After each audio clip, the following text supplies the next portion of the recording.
വരുത്തേണ്ട മാറ്റങ്ങൾ എന്തൊക്കെയായിരിക്കും? മാത്സ് പീരീഡിന്റെ എണ്ണം കുറയ്ക്കുക. മാത്സ് എളുപ്പമെന്ന് വിചാരിച്ചിരിക്കരുത്, പണി കിട്ടും, നമുക്ക് പ്രാന്താവും പിന്നെ മാത്സ്. അതാ ഞാനൊരു കാര്യം ചോദിച്ചോട്ടെ, എനിക്കൊരു ചാൻസ് തരും. ഞാൻ നാളെ ഒരു സിനിമ എടുക്കുക, അപ്പൊ അതില് ഒരു പേര് കാണും, അഫെക്ഷൻസ് എല്ലാവർക്കും വരും. അങ്ങനത്തെ സംഭവങ്ങളിലൊന്നും പോവാതെ നോക്കുക, കാരണം പോയിട്ട് വലിയ കാര്യമില്ല, ചുമ്മാ ടൈം പാസ് ആയിരിക്കും. ചേട്ടാ പേടിപ്പിക്കല്ലേ.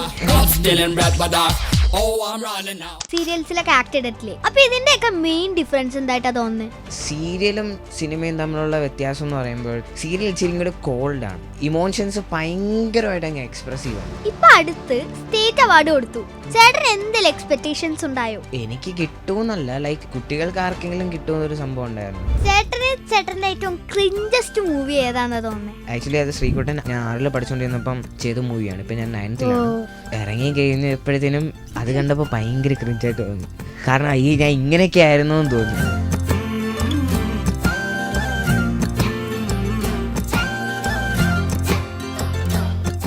ഹലോ ഗായ്സ്, ഇപ്പൊ എൻ്റെ കൂടെ ഉള്ളത് ഒരു അടിപൊളി ചൈൽഡ് ആർട്ടിസ്റ്റ് ആണ് ശ്രീരംഗ് ഷൈൻ. ശ്രീരംഗ് ഷൈൻ കുറേ സിനിമയിൽ ആക്ട് ചെയ്തിട്ടുണ്ട്, ARM, കാപ്പ, അതുപോലെ കുറേ സിനിമയിൽ. How are you? ഫൈൻ. അപ്പൊ ആദ്യം ഞാൻ ചേട്ടനെ കണ്ടത് ARM മൂവിയിലാണ്. അപ്പൊ ARMലേക്ക് എങ്ങനെ കയറി? ARM ആക്ച്വലി സ്ഥാനാർത്ഥി ശ്രീകുട്ടൻ മൂവിയിൽ ഓഡീഷൻ നടന്നുകൊണ്ടിരിക്കുന്ന ഓഡീഷൻ കഴിഞ്ഞ് ഷൂട്ട് തുടങ്ങുന്ന സമയം ആയി വരുമ്പോഴാണ് ജിതിൻ ചേട്ടനെ അച്ഛൻ വിളിച്ച് അങ്ങനെ ഒരു മൂവിയിലൊരു സംഭവം ഉണ്ടെന്ന് അറിഞ്ഞു. അങ്ങനെ ഞങ്ങൾ എറണാകുളത്തേക്ക് വരികയാണ്. അതിനകത്തൊരു അസോസിയേറ്റ് ശ്രീജിത്തേട്ടൻ്റെ നമ്പർ തന്നു. അങ്ങനെ ഞങ്ങൾ വിളിച്ച് എറണാകുളത്തേക്ക് വരുമായിരുന്നു. എറണാകുളത്ത് വന്നു, പ്രീ പ്രൊഡക്ഷൻ റൂമായിരുന്നു. അവിടെ നിന്ന് ഒരു ഓഡീഷൻ അല്ല, ആക്ച്വലി ഓഡീഷൻ പോലെ തന്നെ ഒരു സ്ക്രീനിങ് നടത്തി. അങ്ങനെ ഓഡീഷൻ എല്ലാം കഴിഞ്ഞു. ഒറിജിനലായിട്ട് ഞാൻ കരയൊക്കെ ചെയ്തു. അപ്പോൾ ഒരു തമിഴ് ചേട്ടനുണ്ടായിരുന്നു, ആ ചേട്ടൻ പുറത്ത് നിൽക്കുമായിരുന്നു. അപ്പം ഇത് ഷൂട്ട് ചെയ്തുകൊണ്ടിരുന്ന സമയത്ത് ഞാൻ കരയായിരുന്നു. അപ്പം പുള്ളി അകത്തുനിന്ന് കയറി വന്നിട്ട് എന്താ മോനെ കരയുന്നതെന്നൊക്കെ പറഞ്ഞ് തോളിലൊക്കെ തട്ടി, എപ്പോഴാണ് ഷൂട്ട് ചെയ്തുകൊണ്ടിരിക്കാൻ മാറിയിരിക്കുന്നു പറഞ്ഞു. അപ്പം ചേട്ടൻ പറഞ്ഞ് ബോൺ ആക്ടർ അങ്ങനെയൊക്കെ പറഞ്ഞു. അപ്പം ആക്ച്വലി അത് കേട്ടപ്പോൾ തന്നെ വലിയൊരു സന്തോഷമായിരുന്നു, ഇൻസ്പിറേഷൻ. അതെ അതെ. ARM ഒരു വലിയൊരു മാസീവ് സെറ്റായിരുന്നു, അടിപൊളി സെറ്റായിരുന്നു. ഒരു 3D മൂവി, അവിടുന്ന് ഇവിടുന്നൊക്കെ ക്യാമറ വരുന്നു. അത് സുരഭി ചേച്ചി ആണെങ്കിലും സുരഭി ചേച്ചി ഭയങ്കര കംഫർട്ടായിരുന്നു. ഈവൻ ജിൻ ചേട്ടനാണെങ്കിലും എല്ലാവരും. ഞാനും സുരഭി ചേച്ചി ഒരേ ക്യാരവാനിലായിരുന്നു, 2 ക്യാബിനിലായിരുന്നു. അപ്പം ഷൂട്ട് തുടങ്ങുന്നൊരു 5 മിനിറ്റ് മുന്നേ എന്നെ ചേച്ചിയുടെ ക്യാബിനിൽ വിളിച്ച് കഥയൊക്കെ പറഞ്ഞ് വീട്ടിലൊക്കെ ആരൊക്കെ ഉണ്ടെന്ന് ചോദിച്ച് ചേച്ചി ഭയങ്കര കൂടെ ആക്ട് ചെയ്യുന്ന എല്ലാവരെയും ഭയങ്കര കംഫർട്ടാക്കും, സ്വന്തം ചേച്ചീനെ പോലെ തോന്നും നമുക്ക്.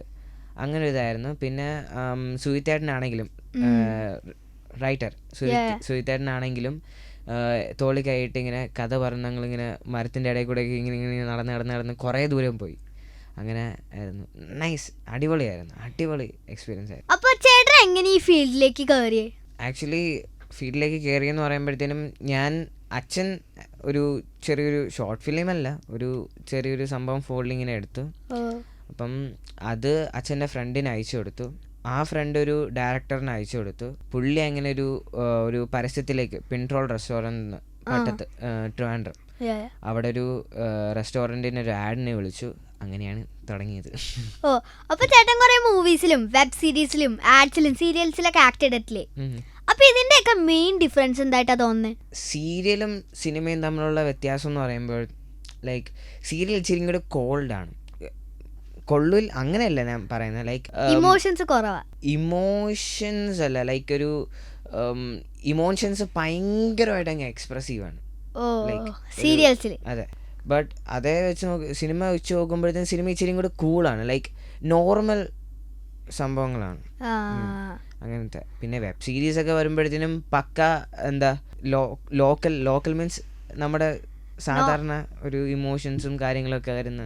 അപ്പൊ ഈ കിഡ്സ് ഓഡീഷൻ ഒക്കെ എവിടെയാ നടക്കണേ? പല ട്രിവാൻഡ്രത്ത് വെച്ച് നടക്കുന്നുണ്ട്. അവരെന്ത് ചെയ്യാൻ പറയും നമ്മളോട്? ആക്ച്വലി ഓഡീഷൻസ് ഒന്നും അധികം പോയിട്ടില്ല. ഇനി പോവാണെങ്കിൽ തന്നെയും എനിക്ക് ഭയങ്കര പേടിയാണ് ഓഡീഷൻസും ഇങ്ങനെ സ്റ്റേജിൽ കയറുന്ന സംഭവങ്ങളൊക്കെ. ക്യാമറ ഷൂട്ട് ടൈമിലൊക്കെ ക്യാമറയുടെ മുന്നിൽ നിൽക്കുമ്പോൾ വലിയ സീനില്ല. ബട്ട് ഇങ്ങനെ ഓഡീഷൻസിനൊക്കെ പോകുമ്പോഴത്തേനും ഭയങ്കര പേടിയാണ്.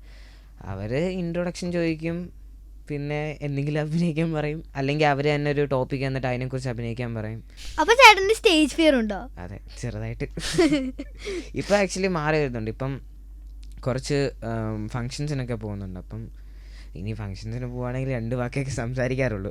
ആ സന്തോഷമുണ്ട്, അങ്ങനെയാണ് ഇങ്ങനെയാണെന്നൊക്കെ പറഞ്ഞിട്ട് വൈൻഡപ്പ് ചെയ്യും. സ്റ്റേജ് ഫിയർ മാറ്റണം, ബിക്കോസ് ഇത് മൂവിയാണ്. അപ്പൊ എങ്ങനെ മാറ്റും? എങ്ങനെ മാറ്റും എന്ന് ചോദിച്ചാൽ നമ്മൾ അതിന് വീണ്ടും വീണ്ടും നമുക്കൊരു കാര്യം ബുദ്ധിമുട്ടുണ്ടെങ്കിൽ, എല്ലാവരും കേട്ടിട്ടുള്ളതായിരിക്കും, എന്നാലും ബുദ്ധിമുട്ടുണ്ടെങ്കിൽ അത് വീണ്ടും വീണ്ടും ചെയ്യുക, അത് തന്നെയാണ്. അപ്പം ഞാൻ സ്റ്റേജ് ഫിയർ മാറ്റാൻ സ്റ്റേജ് കയറി, അത് തന്നെ വീണ്ടും വീണ്ടും കയറിക്കൊണ്ടിരിക്കുക. ചേട്ടൻ്റെ ഏറ്റവും ക്രിഞ്ചസ്റ്റ് മൂവി ഏതാണെന്ന് തോന്നുന്നത്? ഞാൻ ചെയ്ത എല്ലാ മൂവിയും കാണുമ്പോഴത്തേനും ഞാൻ അയ്യേന്ന് വിചാരിക്കും. അങ്ങനെ ഇന്ന ക്രിഞ്ചസ്റ്റ് മൂവി എന്ന് പറയുമ്പോൾ ശ്രീകുട്ടൻ കണ്ടതിന് ശേഷം, ആക്ച്വലി അത് ശ്രീകുട്ടൻ ഞാൻ 6ൽ പഠിച്ചുകൊണ്ടിരുന്നപ്പം ചെയ്ത മൂവിയാണ്. ഇപ്പം ഞാൻ 9th-ലാണ്. ഇറങ്ങി കഴിഞ്ഞപ്പോഴത്തേനും അത് കണ്ടപ്പോൾ ഭയങ്കര ക്രിഞ്ചായിട്ട് തോന്നി. കാരണം ഞാൻ ഇങ്ങനെയൊക്കെ ആയിരുന്നു എന്ന് തോന്നി. ആ സമയത്ത് ഞാൻ ഭയങ്കര കുട്ടിയായിരുന്നോണ്ട് വലിയ സീനിലായിരുന്നു. ഇപ്പം നല്ല ചേഞ്ചസ് വന്നല്ലോ. അപ്പം ഞാൻ ഇങ്ങനെയൊക്കെ ആയിരുന്നു, എൻ്റെ സ്വഭാവം ഇങ്ങനെയായിരുന്നു എന്നൊക്കെ ആലോചിച്ചിരുന്നു. അപ്പൊ യൂഷ്വലി മൂവിനൊക്കെ പോകുമ്പോ ഹോംവർക്കും ക്ലാസ്സസ് ഒക്കെ മിസ്സാവൂലേ, നോട്ട്സ് ഒക്കെ? അപ്പൊ അതൊക്കെ ആരാ ചെയ്യണേ? ഫ്രണ്ട്സും ടീച്ചേഴ്സും ഒക്കെ നല്ല സപ്പോർട്ടീവാണ്. പിന്നെ ഞങ്ങൾ പെർമിഷൻ വാങ്ങിച്ചിട്ടുണ്ട് സ്കൂളിൽ നിന്ന്, അതുകൊണ്ട് വലിയ സീനില്ല. ഇപ്പം 9th-ആണ്, പഠിക്കാൻ കുറേ ഉണ്ട് 9th-ൽ. റെക്കോർഡും കാര്യങ്ങളും അങ്ങനെ കുറേ സംഭവങ്ങളുണ്ട്. പക്ഷേ 10th വരുമ്പോഴത്തേനും, അടുത്ത വർഷം 10th-ലായതുകൊണ്ട് പഠിക്കാൻ വലിയ കുഴപ്പമില്ല. അറ്റൻഡൻസ് ആണ് മെയിനായിട്ട് വേണ്ടത്. അപ്പം അതിന് അടുത്ത വർഷം ആകുമ്പോഴത്തേനും പാരൻസ് നോട്ട്സ് എഴുതാണ്ട? ആദ്യമൊക്കെ എഴുതി തരുമായിരുന്നു, പിന്നെ എൻ്റെ നോട്ട് എൻ്റെ അച്ഛനും അമ്മയ്ക്ക് മനസ്സിലാവില്ല. അങ്ങനെ മീൻസ് എനിക്ക് തന്നെ മനസ്സിലാവാറില്ല എൻ്റെ നോട്ട് ഞാൻ എവിടെ നിർത്തി വെച്ചേക്കുന്നതെന്ന്. അതുകൊണ്ട് അവരധികം എഴുതാറില്ല. ഷൂട്ടിലൊക്കെ ആരാ വരാറ് കൂടെ? അച്ഛനാ എപ്പോഴും വരാറ്. അച്ഛൻ ഇപ്പം ഈ ഇടയ്ക്കായിട്ട് അച്ഛൻ കൊണ്ടാക്കും. കുറച്ച് അധികം ദിവസം ഉണ്ടെങ്കിൽ അച്ഛൻ കൊണ്ടാക്കും, എന്നിട്ട് അച്ഛൻ പോകും. കാരണം അച്ഛൻ ബിസിനസ്സാണ് ചെയ്യുന്നത്. അപ്പം ശരി, തിരക്കൊക്കെ. അവര് മോട്ടിവേഷൻ തരാൻ എന്താ ചെയ്യാ? നന്നായിട്ട് ചെയ്യുമെന്ന് പറയും, നീ നന്നായിട്ട് ചെയ്യുക, അടിപൊളിയാവുക. അച്ഛന് ആഗ്രഹമാണ്, അച്ഛന് ഭയങ്കര ആഗ്രഹമാണ് അഭിനയിക്കാൻ. അപ്പം അച്ഛൻ എൻ്റെ അടുത്ത്, മീൻസ് ഞാൻ ഓരോ പ്രാവശ്യം അഭിനയിക്കാൻ ഇങ്ങനെ തുടങ്ങുന്ന സമയത്ത് അച്ഛൻ്റെ മുഖം കാണുമ്പോൾ തന്നെ ഭയങ്കര ഇൻസ്പയർഡ് ആവും. ഭയങ്കര പുള്ളിയുടെ ഒരു ആഗ്രഹം കാണുമ്പോഴത്തേനും എനിക്ക് ഭയങ്കര ഒരു സന്തോഷമായിരിക്കും. അപ്പം എനിക്കത് ചെയ്യണം, അച്ഛൻ്റെ മുഖത്ത് നല്ല സന്തോഷം കൊണ്ടുവരണം എന്നൊരു സംഭവം. ചേട്ടൻ കുറെ ആക്ടേഴ്സിൻ്റെ കൂടെ ആക്ട് ചെയ്തിട്ടില്ലേ?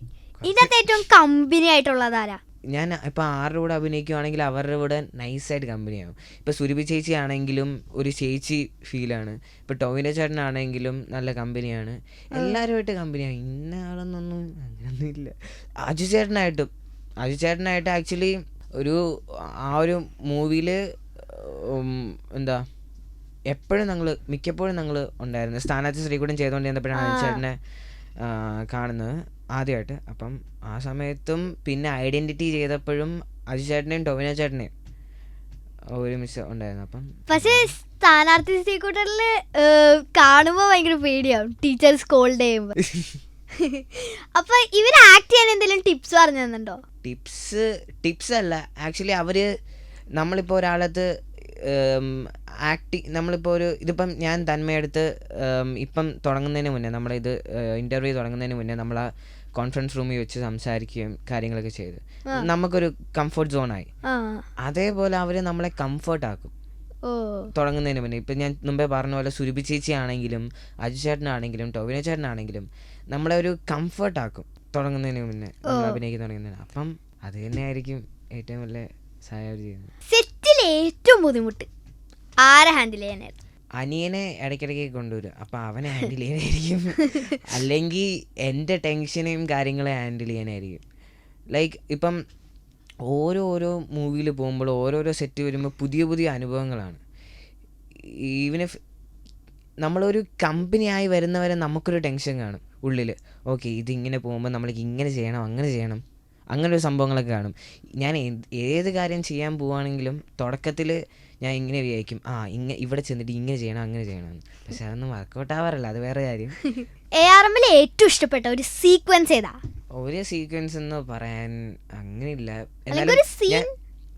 ഞാൻ പറയാം. അത് ഞാനും സുരഭി ചേച്ചി മറ്റേ മരത്തിൻ്റെ അടിയിൽ നിന്നിട്ട് ഇങ്ങനെ പറയൂലേ, ആ. ആ സമയത്ത് അപ്പൂപ്പൻ്റെ പേര് പറഞ്ഞ് എല്ലാവരും കളിയാക്കാന്ന് പറയുമ്പോഴത്തേനും ഒരു നാടിനെ ജയിച്ച് കള്ളനാണ് നിൻ്റെ അച്ചാച്ചൻ, കുറുക്കൻ്റെ എന്താ അത് വേണം ഇങ്ങനെയൊക്കെ പറയുമ്പോഴത്തേന് കൊച്ചുമോനെ കള്ളനാൻ വേണ്ടി ആ ഒരു പ്രേരിപ്പിക്കുന്ന ആ സംഭവം. പിന്നെ ആ ഒരു എൻഡിങ് ടൈമിൽ ഞാൻ കൂടുതൽ melody movies I mean romantic മൂവീസൊക്കെ കാണുന്ന വ്യക്തിയാണ്. അപ്പം ഒരു ലാസ്റ്റ് എൻഡിങ് ടൈമിൽ ആ ഒരു ടോവിനോ ചേട്ടൻ ആ ബൈക്കിൽ വന്നു ആ ഒരു സീക്വൻസ് ഒക്കെ കില്ലായിരുന്നു. അപ്പൊ ഞാൻ കേട്ടു ജയറാം അങ്കിളുടെ കൂടെ സാൻസ്ക്രിത് മൂവി അഭിനയിച്ചെന്ന്. ആ മൂവിയിലേക്ക് എങ്ങനെ ചാൻസ് കിട്ടിയ അഭിനയിക്കാൻ? അത് ഞാൻ ആക്ച്വലി ഒന്നിൽ പഠിക്കുമ്പോൾ തന്നെ ആയിരുന്നു ആ മൂവി. അപ്പം ആ സമയത്ത് ഇതൊന്നും ഓർത്ത് നോക്കൂലല്ലോ. അപ്പം അച്ഛൻ തന്നെ ആ സമയം ഇതുവരെയും ഞാൻ അങ്ങോട്ട് പോയി ഞാൻ അധ്വാനിച്ച് ഉണ്ടാക്കിയ മൂവീസ് എന്നല്ല, ആക്ച്വലി അച്ഛനും അമ്മയുടെയും സപ്പോർട്ട് കൊണ്ട് മാത്രമാണ് ഞാൻ ഇപ്പം ഇങ്ങനെ നിൽക്കുന്നത്. അപ്പം അവരാണ് മെയിൻലി എൻ്റെ മൂവീസിന് വേണ്ടിയിട്ടും കാര്യങ്ങൾക്ക് വേണ്ടിയിട്ടും കൂടുതൽ എന്താ ടൈം സ്പെൻഡ് ചെയ്യുന്നതും കാര്യങ്ങളും. ഞാൻ അവർ പറയുന്ന പോലെ ചെന്ന് അഭിനയിക്കും, അങ്ങനത്തെ എൻ്റെ ഒരു എന്താ ഒരു സ്കില്ലിനെ മോൾഡ് ചെയ്യുന്ന എടുക്കുക, അങ്ങനെ ഒരു സംഭവം മാത്രമേ ചെയ്യുന്നുള്ളൂ. അപ്പം അച്ഛനാണ് മെയിൻലി. അഭിനയിച്ച് കിട്ടണ money what do you do with it? Savings, pocket money? Pocket money ഒന്നുമില്ല, അങ്ങനെ പോക്കറ്റ് മണി ഒന്നും തരാറില്ല, ചോദിക്കാറില്ല, അങ്ങനെ എന്തെങ്കിലുമൊക്കെ സാധനം വാങ്ങിക്കും. പിന്നെ ഞാനിപ്പോൾ ആ പൈസ എടുത്ത് വെച്ചിട്ട് എനിക്ക് പ്രത്യേകിച്ച് ഒന്നും ചെയ്യാനില്ലല്ലോ. അപ്പോൾ എന്തെങ്കിലും വേണമെങ്കിൽ അച്ഛനമ്മ അടുത്തും പറയും, അവർ വാങ്ങിച്ചു തരും. ഇനിയൊന്നും പറഞ്ഞില്ലെങ്കിൽ തന്നെ അവരെന്തെങ്കിലുമൊക്കെ വാങ്ങിച്ചു തരും. അപ്പോൾ ചേട്ടന് ഏറ്റവും ഇഷ്ടമുള്ള മൂവി ഏതാ? അഭിനയിച്ചതല്ല, അല്ലാണ്ടും പറയാം. മാർലി ആൻഡ് മീ എന്ന് പറഞ്ഞിട്ട് 1990 സംതിങ്ങിൽ ഇറങ്ങിയ ഒരു അമേരിക്കൻ മൂവിയാണ് മാർലി ആൻഡ് മീ. ഒരു ഡോഗും ഒരു ജോൺ എന്ന് പറഞ്ഞിട്ട് ഒരാളും, അങ്ങനെ ഒരു സംഭവം. അപ്പം അതെനിക്ക് ഭയങ്കര ഇഷ്ടപ്പെട്ടു. ആ ഡോഗും ആ ഫാമിലിയും തമ്മിലുള്ളൊരു ബോണ്ടും അഫെക്ഷനും സംഭവം. ഇപ്പൊ അടുത്ത് സ്റ്റേറ്റ് അവാർഡ് കൊടുത്തു. ചേട്ടൻ എന്തെങ്കിലും എക്സ്പെക്ടേഷൻസ് ഉണ്ടായോ? എനിക്ക് കിട്ടുമെന്നല്ല, ലൈക്ക് കുട്ടികൾക്ക് ആർക്കെങ്കിലും കിട്ടുമെന്നൊരു സംഭവം ഉണ്ടായിരുന്നു. പിന്നെ ആർക്ക് കിട്ടുമെന്നുള്ളൊരു ക്യൂരിയോസിറ്റി ഉണ്ടായിരുന്നു, എന്താവും ഈ ഒരു സംഭവം, എങ്ങനെ ആവും, അങ്ങനെ സംഭവം ഉണ്ടായിരുന്നു. അപ്പൊ സ്ഥാനാർത്ഥി ശ്രീകുട്ടനില് ബെഞ്ചസ് ഇങ്ങനെ വി പോലെയായിരുന്നു അറേഞ്ച് ചെയ്തേക്കണേ, യു പോലെ. യു അതിന്റെ ഒപ്പീനിയൻ എങ്ങനെ ഉണ്ടാവും? ലൈക്ക് നമ്മുടെ സ്കൂളിൽ അതൊക്കെ വെച്ചാലോ? എല്ലാ സ്കൂളിലും അങ്ങനെ ഒരു സംഭവം വരണം. കാരണം ഈ ഒരു ബാക്ക് ബെഞ്ചും ഫ്രണ്ട് ബെഞ്ചും അങ്ങനെ ഒരു സംഭവം മാറ്റാനാണ്. പിന്നെ ചില സ്കൂളിലൊക്കെ വരുമ്പോഴത്തേന് ഇപ്പം എൻ്റെ ക്ലാസ്സിൽ എന്ന് പറയുമ്പോൾ ചെറിയൊരു സംഭവം എന്ന് പറയുമ്പോൾ എൻ്റെ ക്ലാസ്സിലൊക്കെ വരുമ്പോൾ 45 സ്റ്റുഡൻസ് ഉണ്ട്. എൻ്റെ ക്ലാസ്സും അത്രയ്ക്കും വലിയൊരു സ്പേസ് അല്ല അതിനകത്തുള്ളത്. അപ്പം വലിയ സ്പേസാണ് എന്ന് പറഞ്ഞ് അങ്ങനെ VU പോലെ ഇടാൻ പറ്റുന്ന ഒരു സ്പേസ് അല്ല ഉള്ളത്. അപ്പം അങ്ങനെ ഒരു ചെറിയ സംഭവം ഉണ്ട്. ആ ഒരു ഡിഫറൻസ് മാറ്റുക, അത് മാത്രമേ ഉള്ളൂ. സ്കൂളിൽ വരുത്തേണ്ട മാറ്റങ്ങൾ എന്തൊക്കെയായിരിക്കും? മാത്സ് പീരീഡിൻ്റെ എണ്ണം കുറയ്ക്കുക. ഓ മൈ ഗോഡ്, അത് നമ്മൾക്ക് ഡെയിലി കാൽക്കുലേഷൻസ് വേണ്ടേ? ഡെയിലി കാൽക്കുലേഷൻ വേണ്ടെന്ന് പറയുമ്പോഴത്തേനും ഭ്രാന്താവില്ല നമുക്ക്. ആൽജിബ്ര ഒന്നും വേണ്ട, പക്ഷെ ബാക്കിയെല്ലാം നോർമലായിട്ട് വേണം. അതെന്ന് പറയുമ്പോഴത്തേനും നമുക്ക് സാധാരണ ഒരു വീക്കിൽ ഫിസിക്സ് പീരീഡ് 3 എണ്ണം, കെമിസ്ട്രി പീരീഡ് 3 എണ്ണം, ബയോളജി 3 എണ്ണം. മൊത്തത്തിൽ ഒരാഴ്ചയിൽ സയൻസ് 9 പീരീഡ് ആയിരിക്കും. ഈ 9 പീരീഡ് തന്നെ കാണും മാത്സ്, 9 കൂടുതൽ പീരീഡ് കാണും. ഡെയിലി മിനിമം 2 പീരീഡ് 1 പീരീഡ് കാണും. ഇതിന് എക്സ്ട്രാ ആയിട്ട് നമുക്ക് എപ്പോഴൊക്കെ സബ്സ്റ്റിറ്റ്യൂഷൻ കിട്ടും അപ്പോഴൊക്കെ ടീച്ചർമാർ കയറി വരും. അപ്പം കുറയ്ക്കണ്ടേ? കുറയ്ക്കണം. ഓക്കെ, അപ്പം ചേട്ടൻ എന്ത് തോന്നുന്നു നമ്മൾക്ക് സമ്മർ വെക്കേഷൻ ജൂൺ ജൂലൈ ആക്കിയാലോ? ബിക്കോസ് കളക്ടർ എപ്പോഴും ഹോളിഡേ തന്നെ. അപ്പോൾ കളക്ടറിനും പാട്, നമ്മൾക്ക് പാട് ബിക്കോസ് നമ്മുടെ ബാഗ് നനയും, കാല് നനയും, ചിലപ്പോൾ യൂണിഫോം വരെ നനയും. അപ്പം എന്താണ് ഒപ്പീനിയൻ? എനിക്ക് ആക്ച്വലി നല്ല ഒപ്പീനിയൻ ആയിട്ട് തോന്നുന്നത്. കാരണം എനിക്ക് ഇപ്പം സ്കൂളിലൊക്കെ ഒന്നാമതേ എൻ്റെ സ്കൂളിൽ ഒരു കോട്ടും കൂടെ ഉണ്ട്. അപ്പം നല്ല ചൂടായിരിക്കും. ഈവൻ ഇഫ് മഴക്കാലം ആണെങ്കിൽ പോലും ഇതിട്ടുകൊണ്ട് ക്ലാസ് ഇരിക്കുമ്പോൾ ഒരു അവിഞ്ഞ ഫീലായിരിക്കും നമുക്ക്. അത് മഴയും നനഞ്ഞ് എല്ലാം കൂടെ വന്ന എനിക്ക് തന്നെ ഒരു അങ്ങനെ ഒരു സംഭവമായിരിക്കും. അപ്പം അത് നല്ലതായിരിക്കും. അപ്പോൾ സ്കൂളിൽ കുറേ സബ്ജക്ട്സ് ഇല്ലേ? Chemistry, physics, biology, maths, Hindi. അതുപോലെ നമ്മൾക്കൊരു സബ്ജക്റ്റ് ആഡ് ചെയ്യണം, like for cinema and direction add ചെയ്യണമെന്ന് തോന്നുന്നുണ്ടോ? അത് അടിപൊളിയായിരിക്കും അല്ലേ? ഞാൻ ആക്ച്വലി ഇതുവരെ അതിനെക്കുറിച്ചൊന്നും ചിന്തിച്ചിട്ടില്ല. പക്ഷേ ഇപ്പോൾ തന്മയെ പറഞ്ഞപ്പോഴത്തേനും കൊള്ളാം, നല്ല രസമായിരിക്കും. ആക്ച്വലി ഈ ഒരു ടൈമിൽ മീൻസ് കുട്ടികൾക്ക് അവരുടെ കഴിവെന്താണെന്ന് മനസ്സിലാക്കി കഴിഞ്ഞാൽ അടിപൊളിയായിരിക്കും. അത് അവർക്കും നല്ല യൂസ്ഫുൾ ആയിരിക്കും. സിനിമ വെച്ചില്ലെങ്കിൽ അറ്റ്ലീസ്റ്റ് അവർക്ക് കണ്ടന്റ് ക്രിയേഷൻ എങ്ങനെ വെക്കാൻ എന്താണെങ്കിലും അവരുടെ ഉള്ളിലുള്ള എന്താ ഒരു സ്കില്ലൊക്കെ പുറത്ത് കൊണ്ടുവരിക. അതിന് മീൻസ് ഇതിപ്പം മൂവി എന്നുള്ള സംഭവം മാത്രമല്ല, പല ക്ലാസ്സസും വെക്കാം. മ്യൂസിക്, ഡാൻസ്, അത് ഇത്. ഞങ്ങളുടെ സ്കൂളിൽ മൂവിയുടെ സംഭവം റിലേറ്റഡ് ആയിട്ട് ക്ലാസ് ഇല്ല, പക്ഷെ ഞങ്ങൾക്ക് എന്താ ഡാൻസും സംഭവങ്ങളൊക്കെ ഉണ്ട്. അപ്പോൾ ഞാനും എൻ്റെ പോലത്തെ കുറേ കുട്ടികളുണ്ട് ആക്ട് ചെയ്യാൻ ഇഷ്ടമുള്ളത്. അപ്പോൾ ഈ ഓഡീഷൻസൊക്കെ എങ്ങനെയാണ് കിട്ടുന്നത്? ഓഡിയൻസ് അധികം അങ്ങനെ പോയിട്ടില്ല. ആക്ച്വലി സ്ഥാനാർത്ഥി ശ്രീകുട്ടൻ, ARM, കഥയുന്നവരെ ഓഡീഷനല്ല ആക്ച്വലി.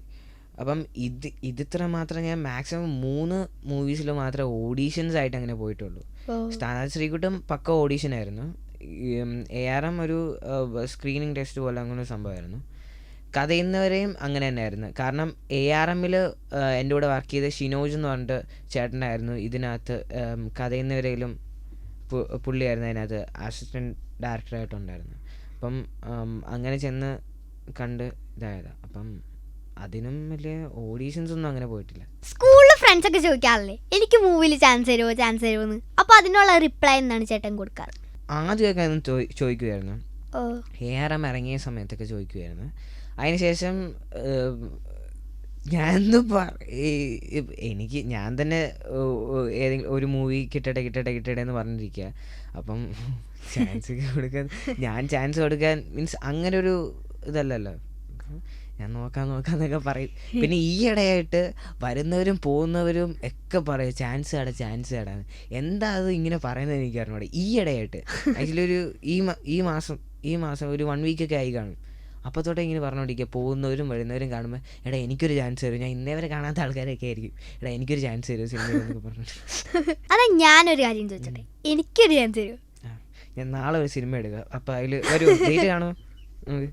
അല്ല RJ ഒക്കെ ആയിട്ട് വലിയ സ്റ്റാർ ആയിട്ട് ഇരിക്കല്ലേ. അപ്പം നമുക്ക് ഡേറ്റ് തരൂ. അപ്പാർട്ട് ഫ്രം ആക്ടിങ്, ഒരു സീനിയറിനോട് ഒരു ജൂനിയറിന് കൊടുക്കാനുള്ള കുറച്ച് ഉപദേശങ്ങൾ എന്തൊക്കെയായിരിക്കും? മാത്സ് എളുപ്പമെന്ന് വിചാരിച്ചിരിക്കരുത്, പണി കിട്ടും.